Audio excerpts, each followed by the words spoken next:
Sir neat army and chief की clean है। तैनाती उसका सवाल अधूरा रह गया। हाँ, उन्होंने कहा कि ये खौफजदा थे कि मैंने जनरल फैज़ को लगाना है, इसलिए ये सारा कुछ इन्होंने किया।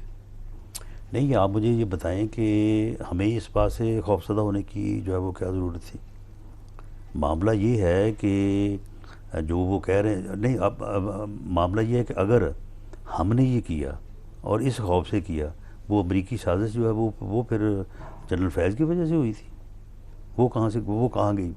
यानी उसका हाल ये है कि उसे ये नहीं पता चलता कि मैंने अभी 10 मिनट पहले बात क्या की और अब मैंने क्या करनी है, कल मैंने क्या थी, आज मैंने क्या करनी है। यानी एक तरफ वो कह रहा है कि रशिया से तेल और गंदम लेने की वजह से या रशिया के दौरे की वजह से अमेरिका ने मेरे ख़िलाफ़ ये साजिश करवाई है। दूसरी तरफ ये कह रहा है कि नहीं, ये अदम एतमाद इन्होंने मेरे ख़िलाफ़ इसलिए की है कि मैं नवंबर में चीफ अपनी मर्जी का लगाने लगे। चीफ अपनी मर्जी का लगाने वाला था। आप मुझे बताएं कि अगर फैज़ साहब से वो कहते हैं ना कि हुए तुम दोस्त जिसके दुश्मन उसका आसमां क्यों हो, यानी किस तरह से, यानी जो लोगों के नाम ले लेके, भाई अगर तुमने बात करनी है, अगर खुर्रम दस्तगीर साहब ने बात कर ही दी है कोई अपने तौर पे या अपने अंदाज से, तो उन्होंने किसी का नाम तो नहीं लिया, तो चलो अब आप भी कह दो कि ये आर्मी चीफ में अपनी मर्जी का लगाना है, किसी का नाम लेने की क्या आप ज़रूरत चीफ है। नया लगाएंगे कब, ये बता दें।